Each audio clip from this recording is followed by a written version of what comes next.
welcome to the Smart Publishing Impact Series. I'm Renée Lautermilch, Chief Editor at Smart Publishing, and this is the podcast where we explore all things writing, publishing, and the impact of storytelling. In each episode, I'll share insights and strategies to help you navigate the book journey, whether you're writing, publishing, or already an author. Plus, you'll hear from inspiring authors who are using their book to change lives. And if you're passionate about storytelling and ready to make an impact, be sure to subscribe, rate, and review. Now let's get started.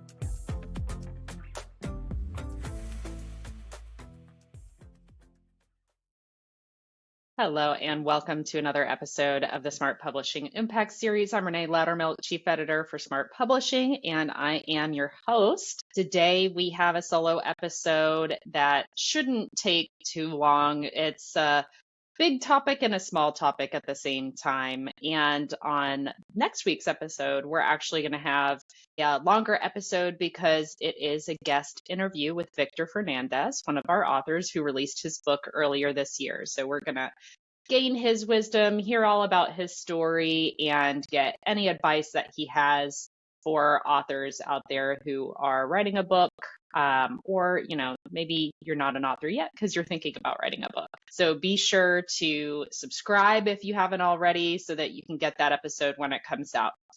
Today's episode is all about handling burnout. It's one of the listener questions that I got and compiled into a list of to-do episodes for this podcast series. And so we're doing it today. I was looking down the list and thought, hey, this would be a really good one and kind of a quick and easy one. So let's define burnout first. It kind of seems silly to define it, but it's important for all of us being on the same page. Burnout is when you're just kind of in this place where you don't feel like it. Typically, when you have burnout, it can be all consuming, all encompassing. So it has ranges. It could be anything from I'm burnout on just this one thing all the way to I'm just burnout. And I would prefer right now to be a vegetable on the couch, not doing anything. So there's a whole range that we're looking at. And that's important because handling burnout is different based off of where you are in that range. Because I can be burnout on sushi. After I had my daughter, the whole time I was pregnant, I love sushi. I wasn't able to eat sushi. And so, of course, once she was born, I went absolutely crazy and I burnt myself out on it. And I just needed to take a break from it for a while to enjoy it again. And that was that.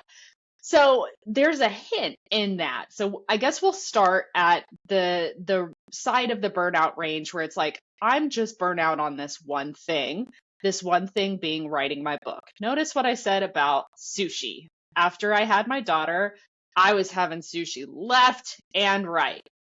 So from what we can see with that, it meant that I wasn't pacing myself. It meant that I was not providing space or padding from that thing. Now, if I had had sushi just one time a week after my daughter was born, I probably wouldn't have gotten burnout on it. So the lesson from that is that most of the time, and I see this very often with authors who get very excited early on in the writing process and get very obsessive. And it's like, I have to do this, I have to do this, I have to do this. And they're not pacing themselves. They hit a wall after a certain point and they get burnout. And the only thing that fixes that is walking away from it for a period of time and then coming back later again, exactly the same as me stopping eating sushi for a while until I finally got cravings for it back. So if you are experiencing burnout specific to writing your book, the first thing you need to do is get some space, take a week off or something.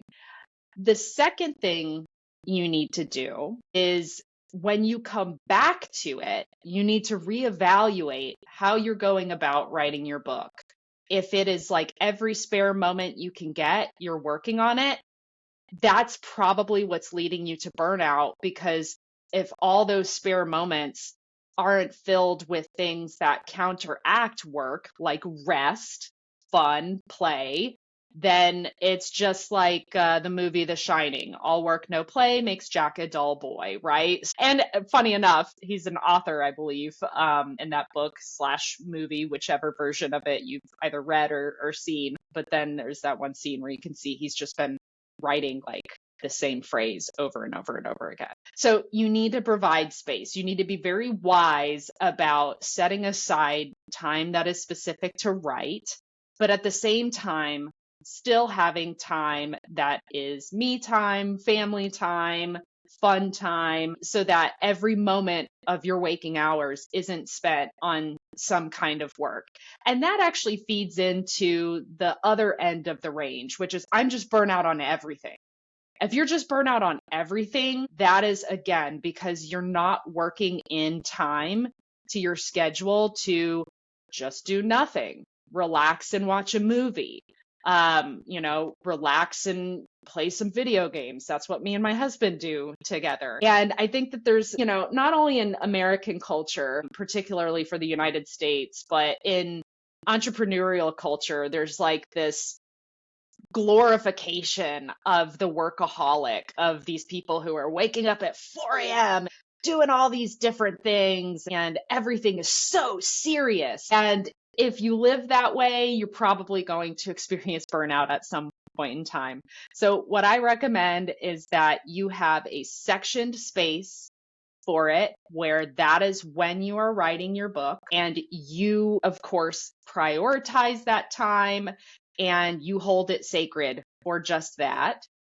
And as much as you do that, you do the same thing to hold space and time for the things that can feed back into you, the things that can fill your cup. Again, whether it's watching a movie, whether it's reading a book, things that inspire you and give you inspiration. Those are going to be the things that prevent you from experiencing burnout.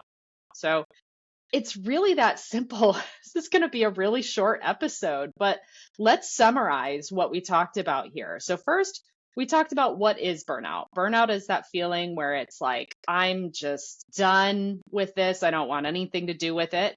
It has a range. It can range everything from a particular thing all the way to just everything. I'm just burnout on everything right now, and I need some space. What it comes from is it comes from an obsessive nature or obsessive activity towards, if it's just the one thing, that one thing. Or if it's everything, it's too much work and too little play. And what you do about it is you're very intentional with your calendar and how you spend your time. Both Jonathan and I, we live by our calendars, and we actually schedule family time into our calendars. And we try to follow those calendars and stay strict to those calendars as close as possible so that we can have that intentional structure in our days, our weeks, and our lives. So it's being intentional with having space for writing your book, having space for work, and having space for free time, inspiration, and enjoyment so that you can continue to have a balance, because ultimately what burnout is burnout is a symptom of imbalance in your life. So if you're experiencing it, see what it is that you're doing day to day, reevaluate, set up intentional structure, and be intentional about creating that work-life balance so that not everything is work until you just are completely empty, depleted, and have nothing left. So that's all I have for this episode today. Again, it's gonna make up for the greater amount of time on next week's episode. Will probably come in around 45 to 50 minutes. Those guest episodes that I do are a little bit longer. Be sure to tune in for that again with Victor Fernandez. It's going to be an awesome episode. He's a really cool, really interesting guy that has just an absolute wealth of wisdom to share. So I can't wait to talk to him, and I can't wait for you guys to hear our conversation. Until next time, again, make sure that you subscribe, make sure that you rate and review, helps to get this show out in front of other people who can benefit from everything that we discuss. And of course, as I always say, keep writing your story because the world needs your voice.